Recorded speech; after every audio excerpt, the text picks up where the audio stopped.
All right, good afternoon, everyone. I am Corbin Campbell, Associate Dean of Academic Affairs in the School of Education at American University.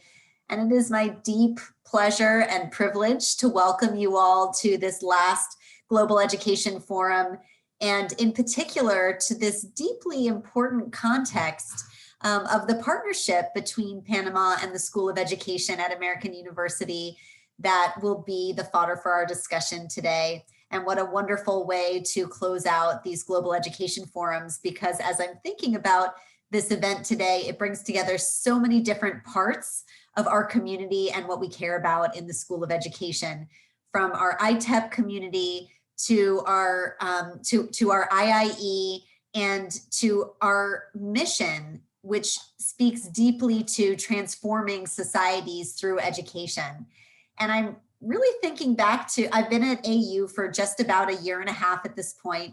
And I want to tell you a little story, which was the very first day that I came to the School of Education. And I remember getting a tour of the School of Education. And I came across to being introduced to the folks who were working at that time in Panama Bilingüe. And just thinking about what an unusual and exceptional partnership that would support the mission of equity, support the work of education across the globe, and give us such a wonderful context for doing our work in the School of Education by learning from Panama and the deep and good work that Panama has been doing around education.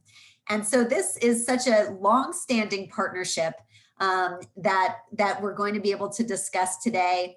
And I'm excited that this partnership has continued to grow and is now prospering through the Panamateach project, which I had the deep opportunity to begin to discuss just a few weeks ago, to learn more about the ways in which Panama has been broadening their horizons on education. Everything from thinking deeply about teacher preparation and the assessment of teacher preparation and teacher development, into thinking about what inclusive education means and what special education means. And broadly, what do teachers need to be able to fully help students to thrive and be supported in all their classrooms? And so I feel so fortunate to be able to just open up this conversation today and to deeply hear from our colleagues in Panama, as well as our colleagues at the School of Education in American who have been engaged in this work. And so with that, I will turn it over to Danielle Sodani to do some more very important introductions. Thank you. Thank you so much, Corbin, for starting us off. We really appreciate your support and your participation. Greetings and welcome to all of you to the Global Education Forum.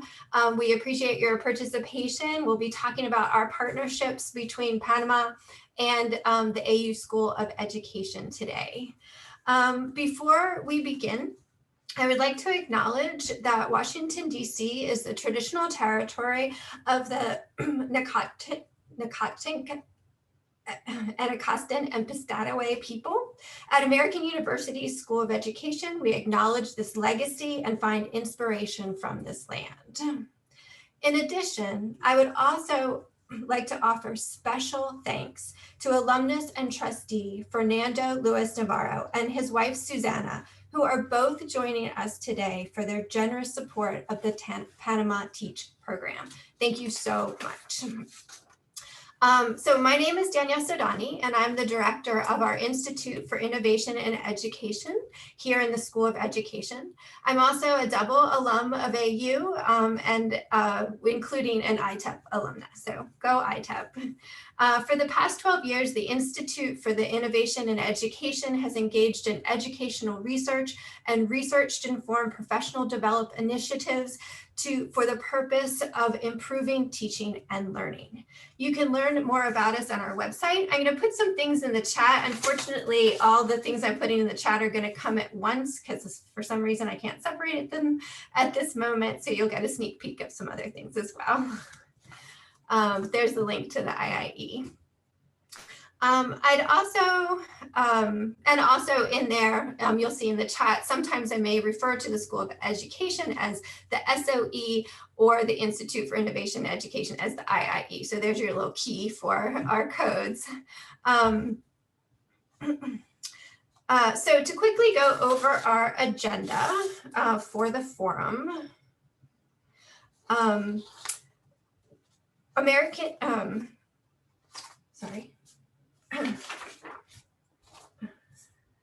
First, I will be providing an overview of the School of Education's past partnerships with Panama. Then Dr. Jermain Griffin will introduce our current project and welcome our partner from Panama, Dr. Nadia de Leon, to give more insights on the education system there and our project together.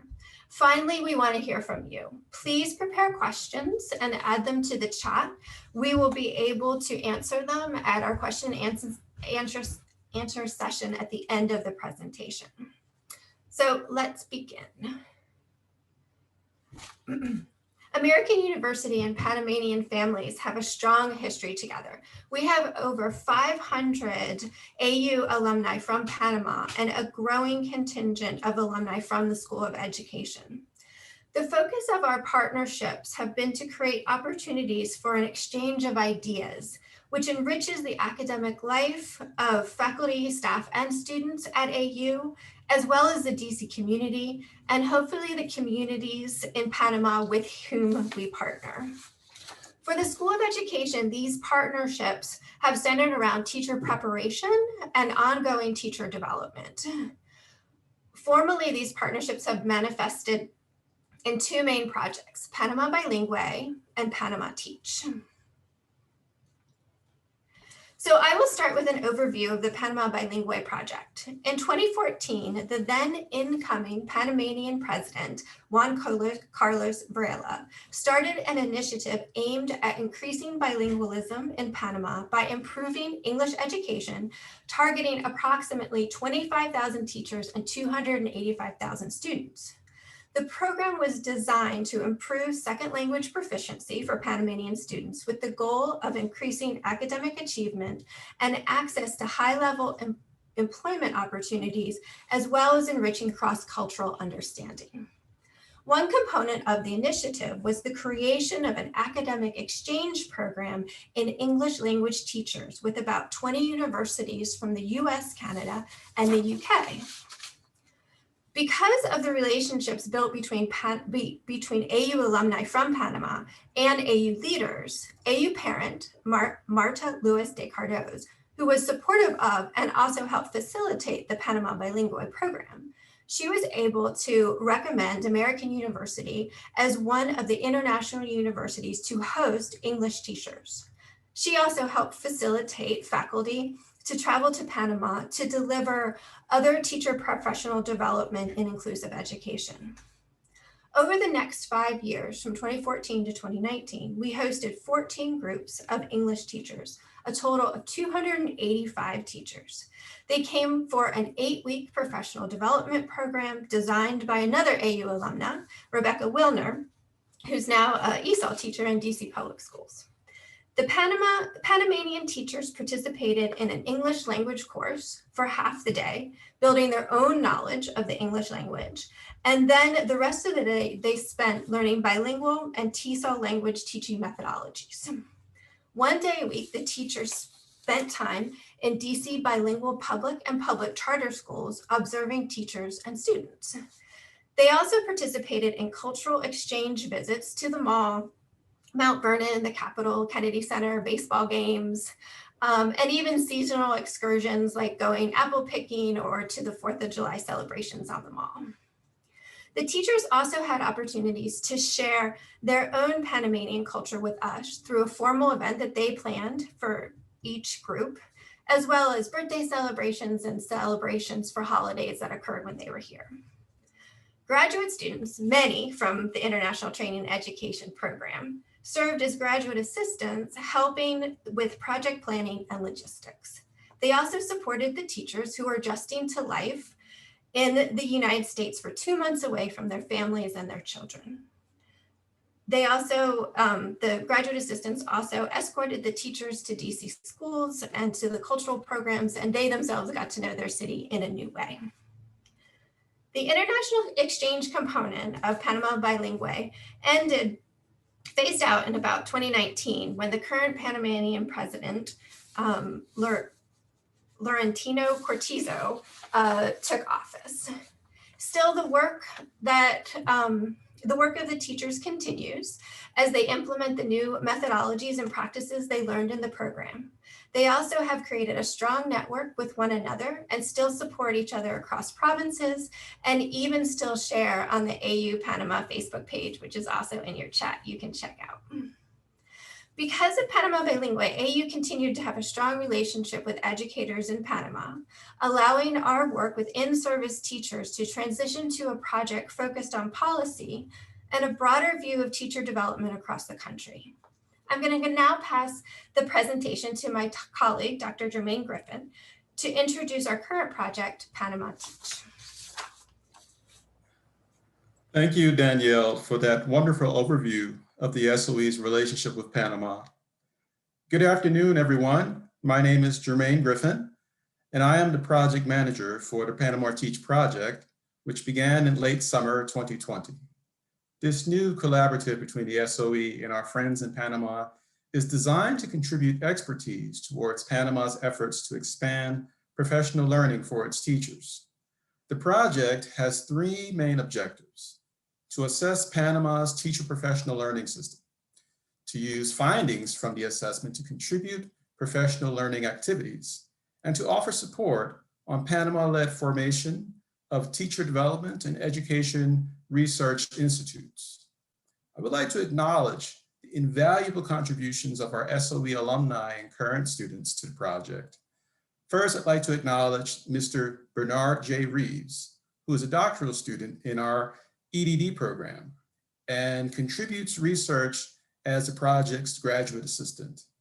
Next, I would like to acknowledge Ms. Lisbeth Argal, who is a recent alum from our Itep program, who also contributed research towards the project as a consultant.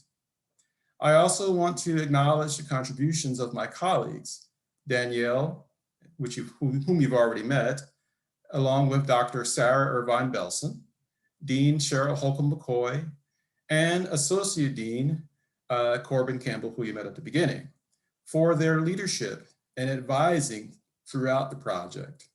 It would not be possible without all of their support. But most importantly, and most especially, I should say, that this project would not be possible without the tireless support of the Lewis family to support educational excellence in Panama. I have been very fortunate to partner with some of Panama's most outstanding researchers to learn more about Panamanian education and to understand how the Panamateach project might best contribute towards the country's commitment to quality education for all. It is my privilege to introduce one of those researchers today. Dr. Nadia de Leon holds several titles and distinctions, including CEO of Praxia Educational Consultants and advisor to Panama's Ministry of Education. Dr. de Leon will share a bit more about her educational and professional journey and provide us with a glimpse of education in Panama overall. Afterwards, Dr. de Leon and myself will briefly discuss some updates from the Panamateach project. Without further ado, I will turn over our presentation to Dr. de Leon. Thank you, Jermain. I hope you can hear me all right. Okay, go ahead with the PowerPoint. It's a pleasure to talk to all of you today and share a little bit about what we've been doing. I've been asked to share a little bit of my story with you all too. First, I am a Panamanian, but I studied in the US, and I did my undergraduate education, and then a master's, and then a doctorate in educational leadership in the United States. And I worked in Kentucky first at the Office of International Programs. I worked in internationalization of higher ed for a while, and intercultural education and engagement. And then I moved to Stanford. I was there for about 3 years, also in this area of community engagement cross-culturally and doing community-based research. And after that, I returned back home to start my family and contribute back to my country. So I landed at Senacit, which is ours Office of the National Secretary for Science and Technology and Innovation. And there I was helping with programs to improve the teaching of science. And so I landed in public service, which was a big shift, public service in a developing country, in a completely different pace of work. And I left that rather quickly to find better ways, I thought, where I could serve. So since then, I've been doing multiple things. I picked up doing research again. And so I've been able to join our national research system.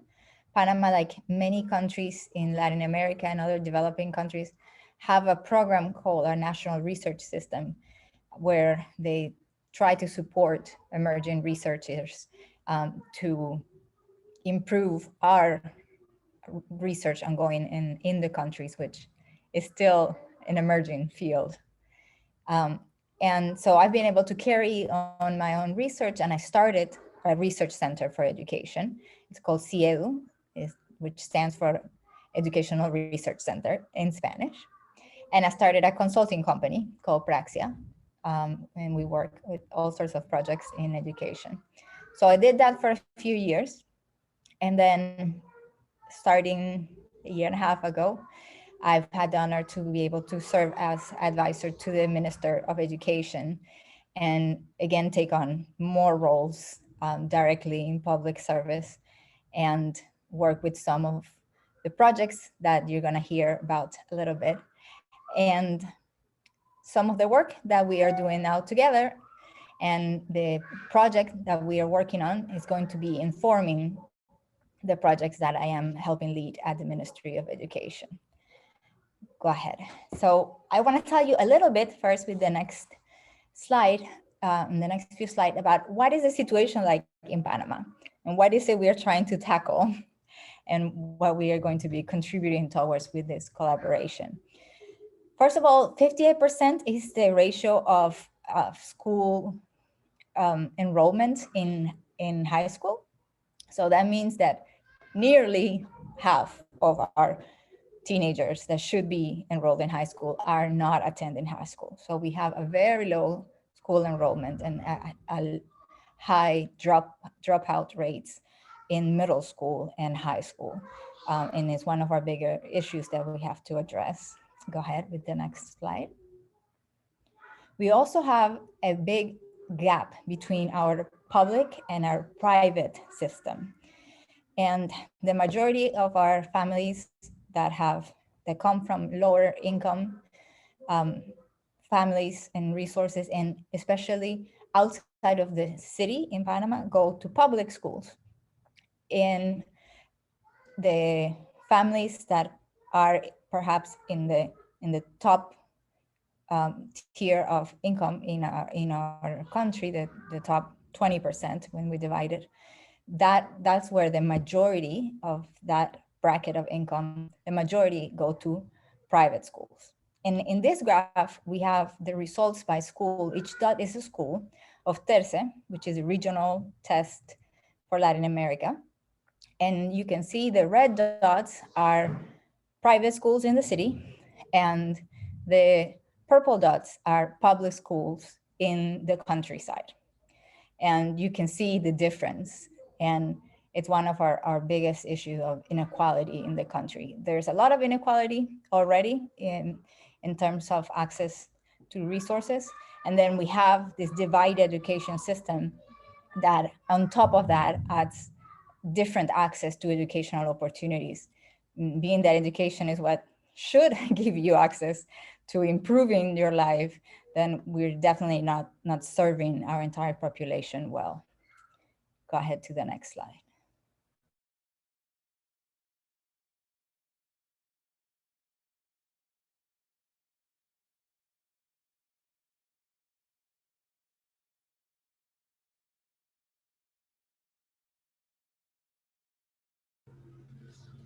Are you there, Nadia?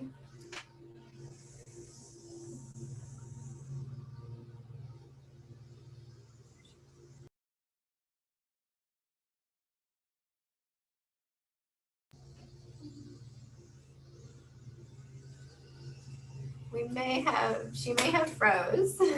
I can see her, I believe, is that her mouse or yours moving?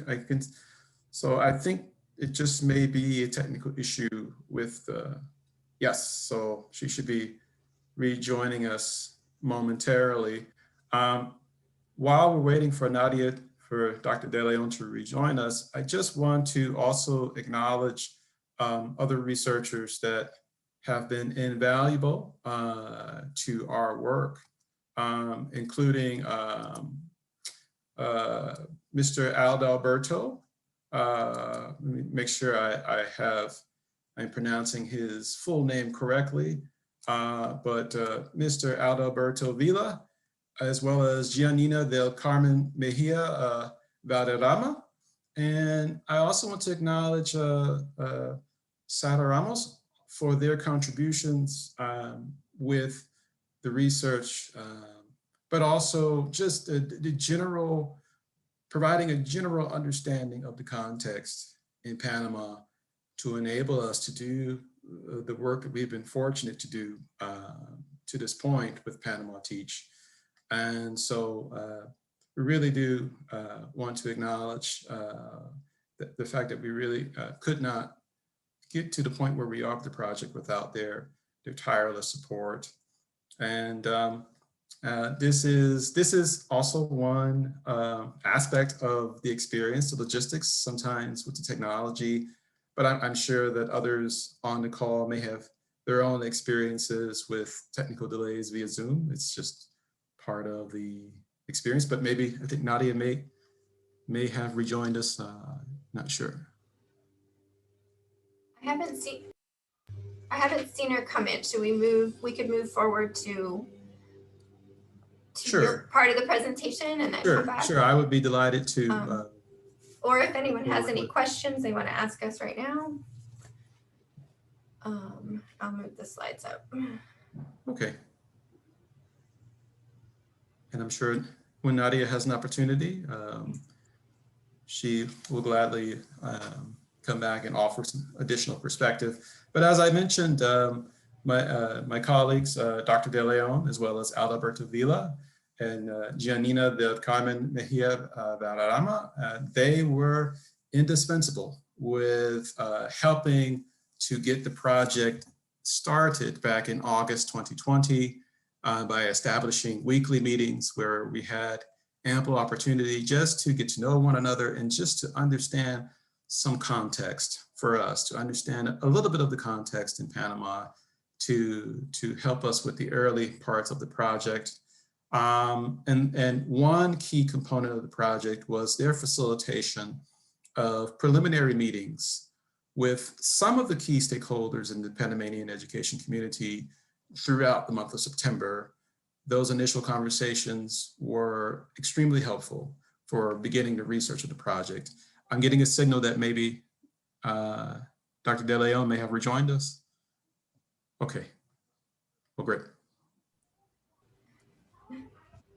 I'm back, but go ahead and finish if you want to, where you are. We had just started. He had just started, so I think we can regroup with you and then come back around to there. Okay, sorry about that. We just lost power over here, so I am on my phone data just in case. So this slide is showing the results of our national test that tests children in 3rd grade.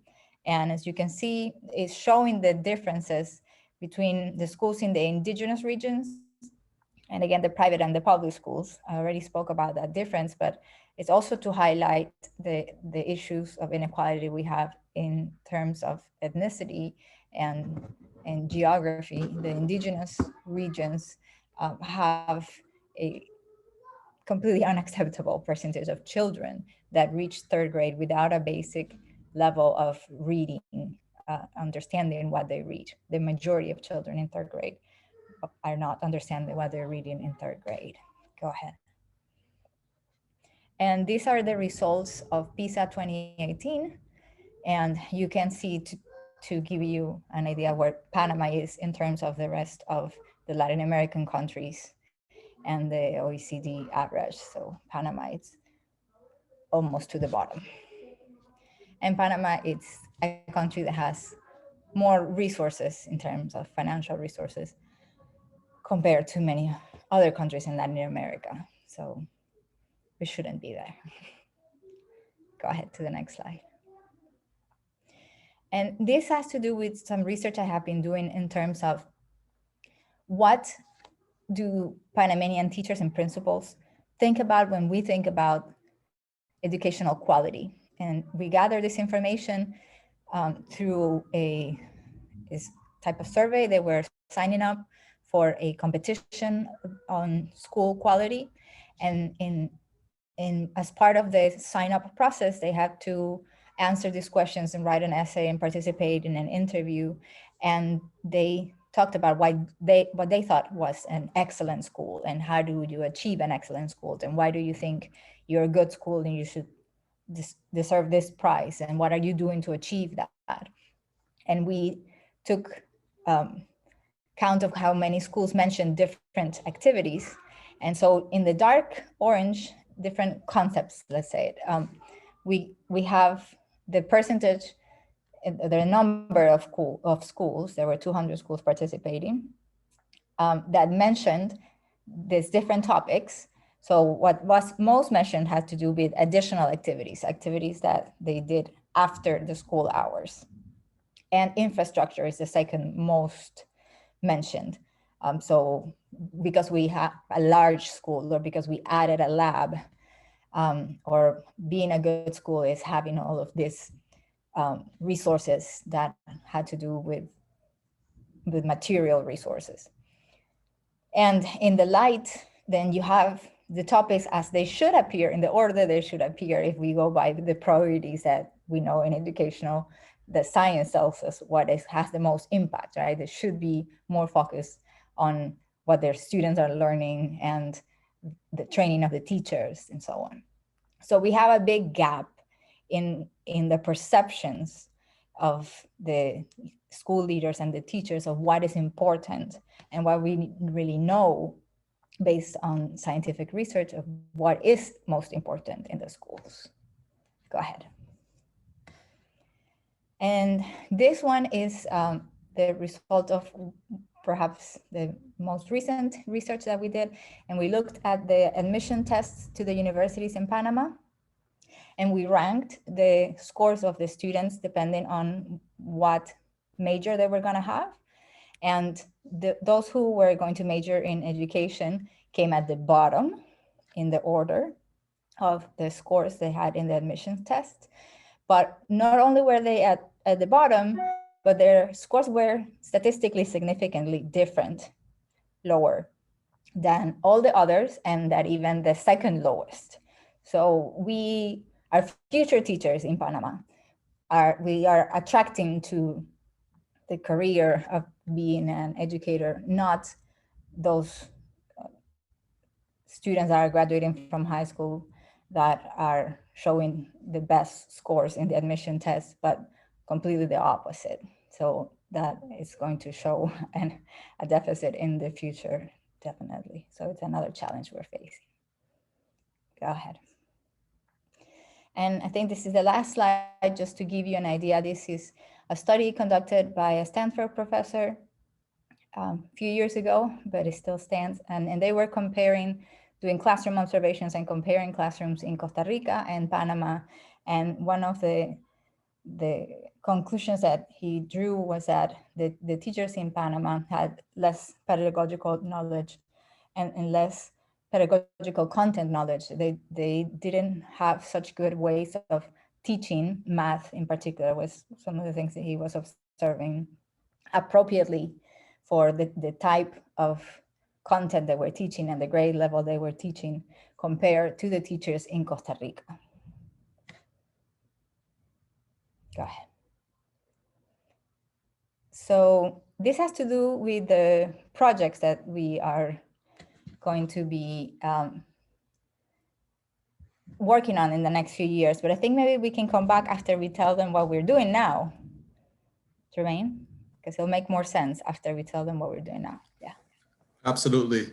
Thank you, Dr. De Leon, for sharing a bit about your educational journey, as well as helping us to have at least some understanding of the educational reality in Panama. It was really helpful. But what I will do is just quickly discuss a few more aspects of the early phases of the Panamateach project. Just once again want to thank Dr. De Leon and my other colleagues in Panama for all of their help in facilitating the early parts of the project that would include those initial stakeholder meetings to better understand a variety of perspectives on the state of education in Panama. And those conversations, as well as delving into reports and literature, helped us to put together an implementation plan in consultation with our friends in Panama to think about how we wanted to proceed with implementing the Panamateach project. And one really powerful outcome from that project was the development of a 23-question survey using our Qualtrics software here at AU to put together a survey for Panamanian teachers that would subsequently be reviewed by Panama's National Directorate for Teacher Improvement and Professional Development. Upon that review, it was then distributed to Panamanian teachers via email. And I am delighted to say that we were able to get a healthy response. Personally, I would have loved to have seen maybe 10 to 20,000 responses, but perhaps that's dreaming. But we did send it out to Panama's 46,000 plus teachers.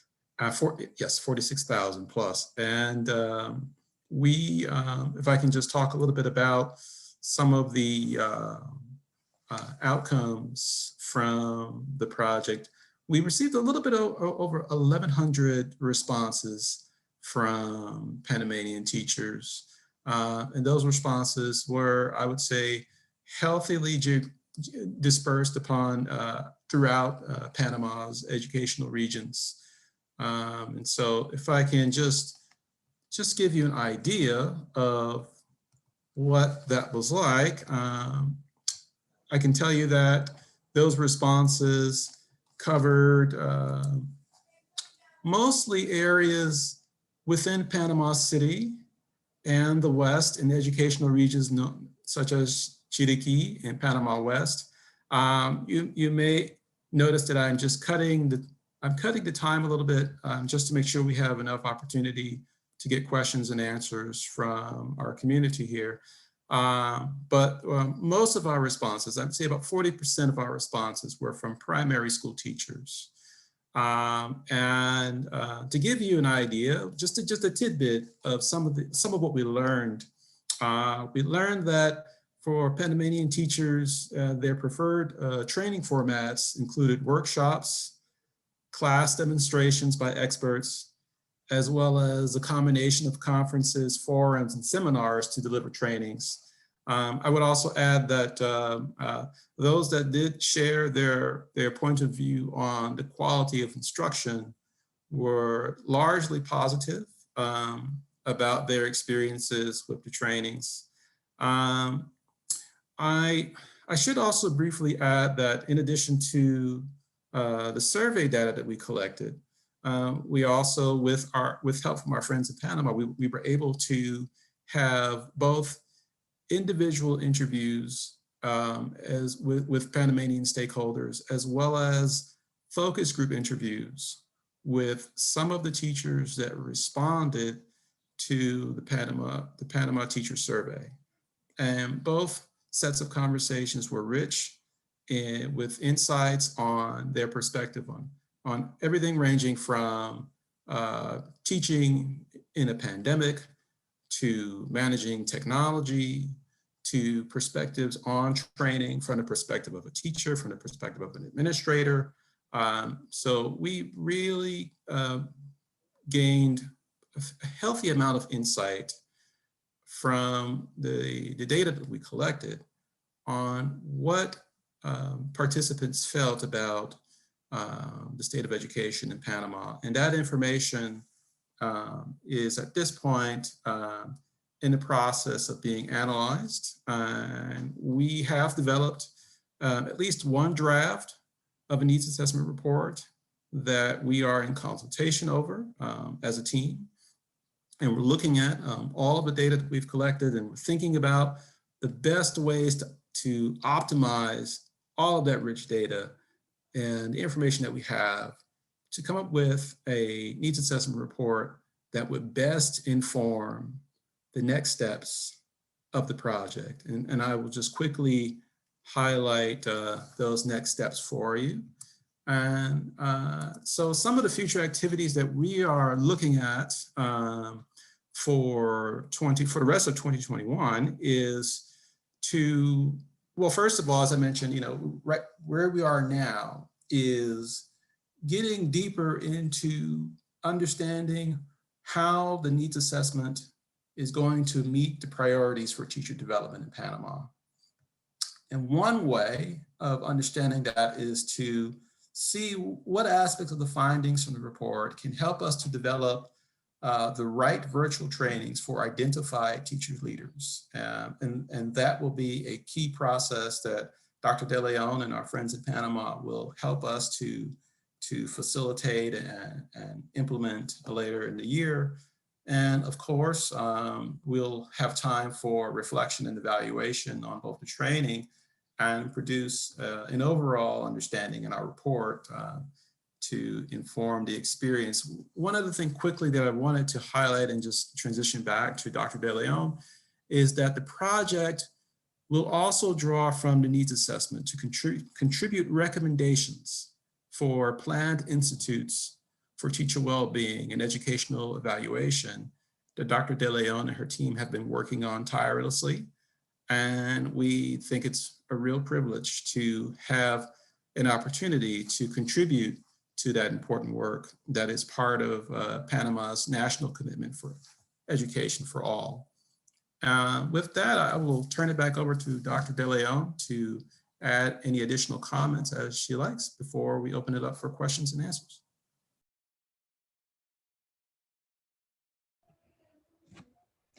Yeah, just to add then that there's these two projects that we are part of a bigger group of projects we're calling transformational projects. We are hoping to invest in these long-term projects. So there are projects that we know and hope are going to have an impact in the long term. And one of them is the development of this Institute for Teacher Training and Well-being.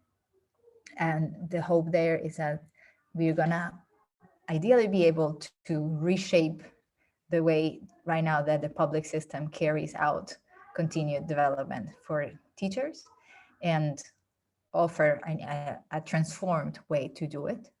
And specifically, we also hope to have perhaps a program, for example, that will be like a sabbatical program, a year-long program, to bring, let's say, up to speed teachers that can catch them up to a different program, because at the same time, we are also doing a transformation of the initial teacher training programs. So that would take place in the same space.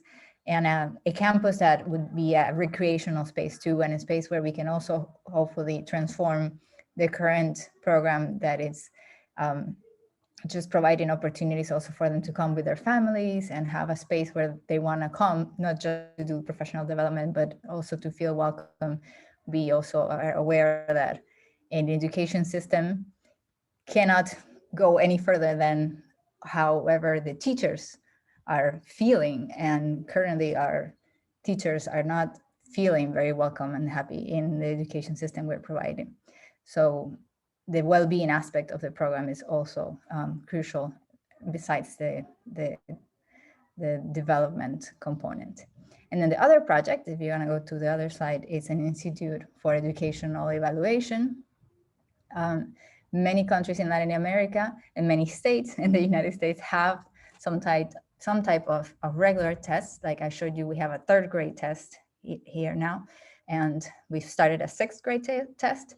We don't yet have one towards the end of high school or a middle school one. And this institute is hoping to develop it, and then also to facilitate and improve our participation in international tests, and to help bridge the gap between those evaluations and the schools, so that the information is useful for the schools. In most states in the United States, when a school participates in the standardized tests, the school gets feedback, useful feedback for the school, for school improvement purposes. We haven't been able to conduct that whole full circle yet in Panama. So we're hoping the Institute will be able to do that. And also to share that with data for research and share that with the public. In the United States, for example, I think you're used to being able, for example, to go look at the information of a school for parents to, when they choose even what neighborhood they want to live in. That kind of information is not available in Panama yet. So all of those are hopes we are hoping to have in the Institute for Evaluation. And the idea is that the Institute of Evaluation and the Institute of Professional Development would be integrated, so that what we find out that are needed in terms of student learning can also inform what programs for professional development we are offering. So those are the 2 most important programs that we're hoping this current project, the information that we get from this study, will inform our design of these 2 institutes. So then I think now we can hopefully take some questions.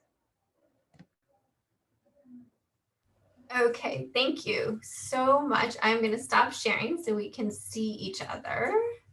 And thank you both for that wonderful presentation. Again, we're so honored to be supporting your team as internal change agents to your goals to change the system in Panama. We have some questions in the chat, which I can go ahead and read. And then if anyone does have a question, you can either put more in the chat, or once we answer these, you can come off mute. So let me go ahead and read our first questions. I think these are going to be for Nadia. What is the average year of work for a teacher in Panama?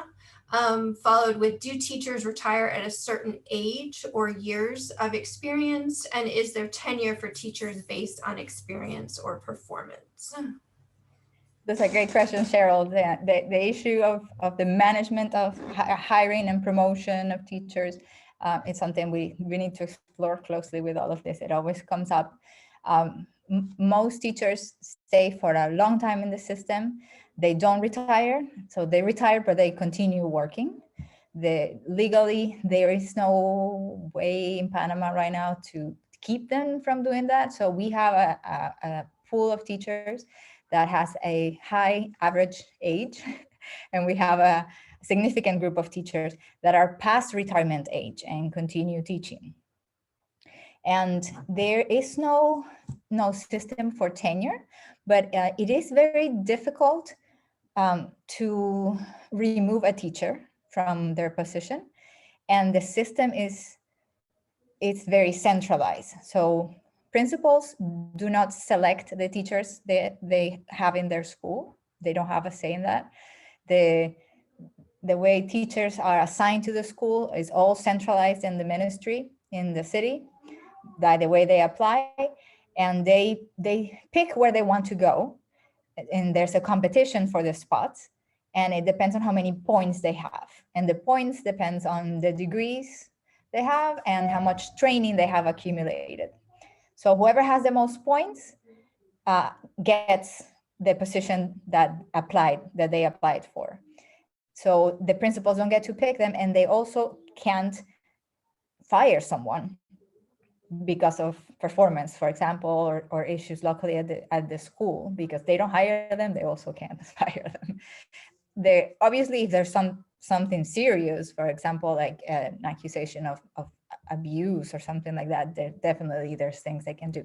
But it's not like I think we are used to in the United States, where principals choose their team, right, and manage their team in a very different way. Thank you. Yes, definitely challenges that the US faces as well. I'll go ahead and take Danielle's question. Thank you so much. And the question is, has there been a discussion of involving Itep or SOE students and alumni in the Panamateach program? We're proud to say we have a graduate student who's in the in our EDD program who is supporting Jermain in the Panamateach program. If you have a specific interest, please reach out to one of us. We'll put our contact information in the chat. Hello? But the project, as the project evolves, there may be more opportunities, but if you do have a specific interest, definitely reach out to us. I'm going to go to Michael's question. What seems to be factors that divert high-performing students away from teaching? What could make an attractive, what could make it an attractive passion and profession? I can't tell you for sure. We need a qualitative study to follow that quantitative study and do some interviews so we can ask some of those recent high school graduates what drove their choices. There's been an argument in terms of pay. Panamanian teachers have received raises in the past few years, and there is a sense in Panama that there should be soon a better group of incoming future teachers, partially because of that. We're hoping this study would serve as a baseline to see if really that happens. We would expect that could happen slightly. But really, if you see, even with that raise, when you compare the expected salary of a teacher to the expected salary of a doctor or an engineer, it's still half or a third of that, right? So I still find it difficult that we're going to be able to compete for the top students, who are going for medicine or engineering. But hopefully we're not going to be at the bottom anymore. But I think it does have to do it with much more than just income, right? The passion for it has to be there too. So we are hoping to have a national campaign about, being a teacher is the best way you can contribute to your country and to the future, and it's the most important job there could be, and that kind of thing, for that program for revamping the initial teacher training that we are doing.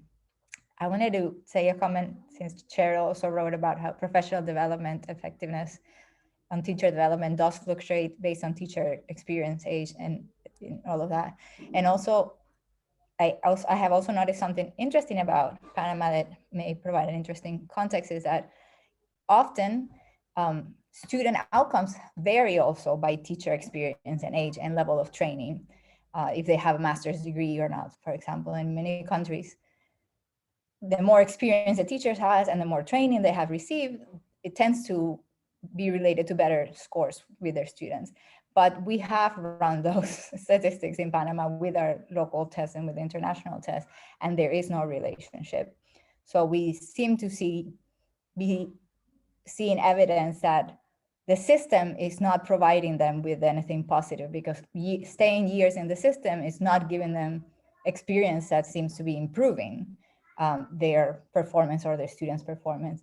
And the degrees, the master's degree or graduate certificates they're obtaining in the Panamanian universities also don't seem to be translating to better learning for their students.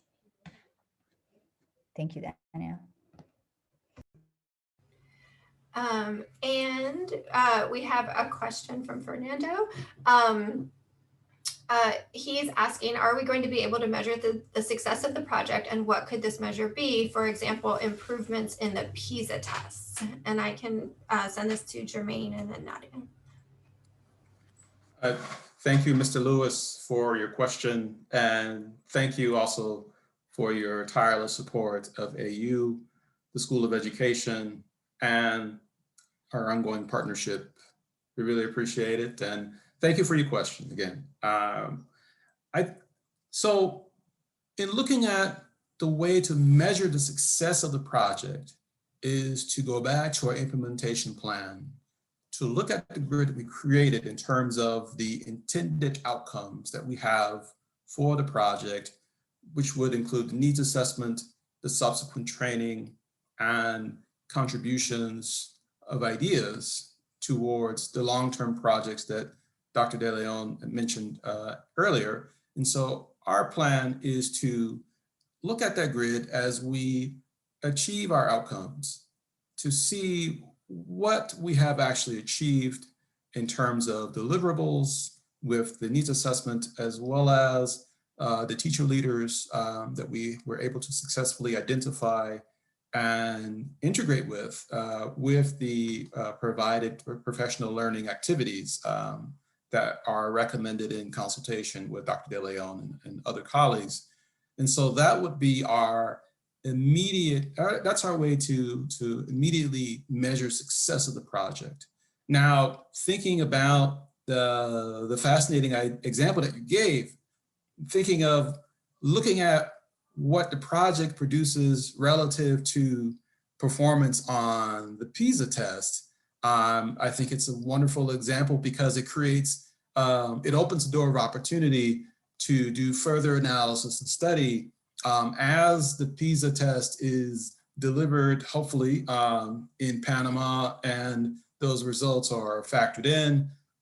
It would be wonderful to see where the project goes beyond 2021 and to look at the progress of those teachers, leaders that were involved in the professional learning activities delivered under this iteration of the project, to perhaps learn of any potential connections between their participation as such and an overall impact on the scores, which is quite ambitious, but definitely something that is worthwhile in terms of exploring. But Dr. De Leon, what would you like to add? Any thoughts on Mr. Lewis's question? We have a long chain of dominoes set up here. Well, this project has two components mostly, right? The needs assessment and then a specific training in special ed. And the needs assessment is a domino that's way back in a long line of dominoes. It's a needs assessment to help us design an intervention that it's creating this institute. And that intervention, it's a teacher training. So it's not the type of intervention which results are directly with students, right? It's the type of intervention which has results directly with teachers. And then the modified teacher behavior that should come from that intervention, then that should have results on students. So we're very many steps separated from the student impact, but obviously that is our final object, right? But I think to measure the success of this needs assessment based on that wouldn't be fair, and it would also take a very long time. But it is important, I think, to keep track of that whole thing and to have plans to do that type of evaluation. Evaluation research is one of the things I do. And I'm always passionate about making sure that we do see those things true and that we have the data, because when we don't, then we end up spinning our wheels. And we spend decades trying to improve this system, and we're not sure why things are not working, and we try things again and again that are not working.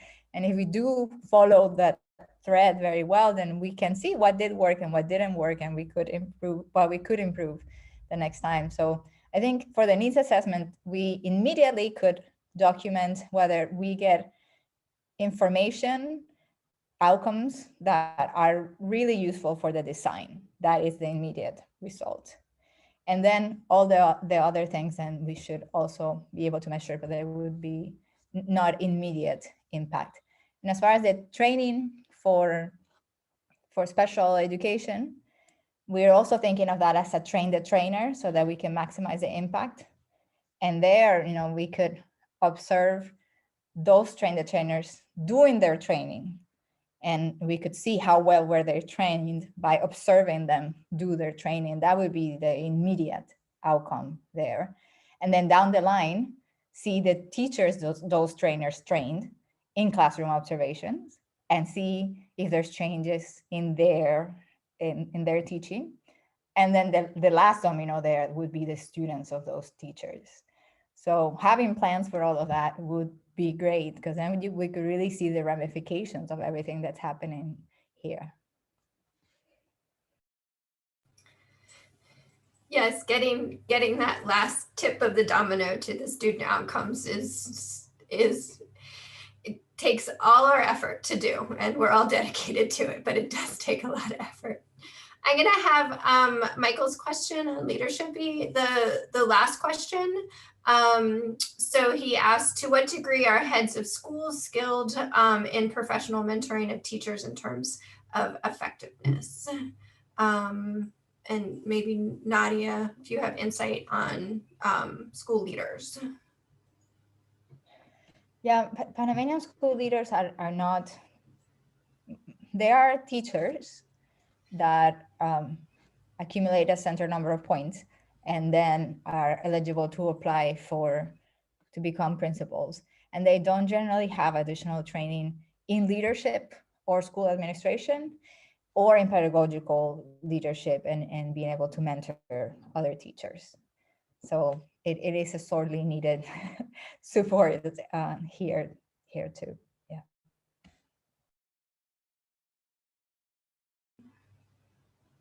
And so if there's any other questions, put them in the chat. I do want to respect everybody's time and end on time. I think there was one more about if the institute was going to have a relationship with existing teacher training programs at universities. I don't think right now, we are not currently planning that. It might be, but right now we're trying to think of something different, of creating something different. Most of the current training that is more traditional comes from the universities. What is more different comes from NGOs in Panama, like the one that the Lewis Foundation supports. The universities programs in Panama tend to be very traditional. So we're not currently planning those alliances, but eventually we hope to have an impact in the entire system.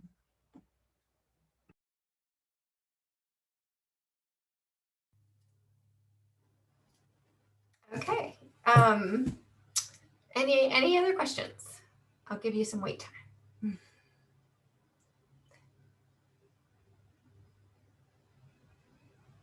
All right.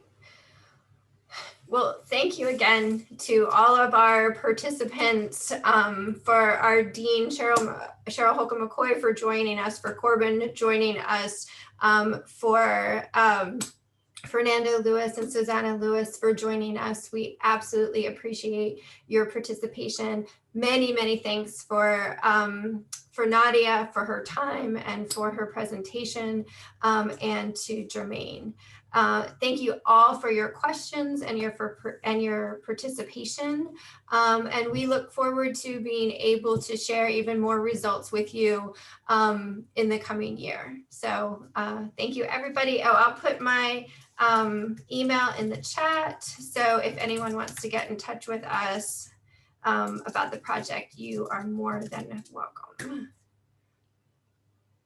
Yes, thank you, everyone. This was a wonderful way to wrap up this year's Global Education Forum series. Please join me in thanking Danielle Sodani, Dr. Nadia De Leon, Dr. Jermain Griffin for leading us through this conversation. Thank you to Itep and the School of Faculty, Administration, faculty, and staff for your guidance and support. On behalf of the Itep graduate student team, that's Carmen Wilson, Beck Waghorn, and myself, David Royster, I thank you for joining us and have a happy and healthy end of the semester. Please be on the lookout for future Global Education Forums, and we will see you next year. Take care.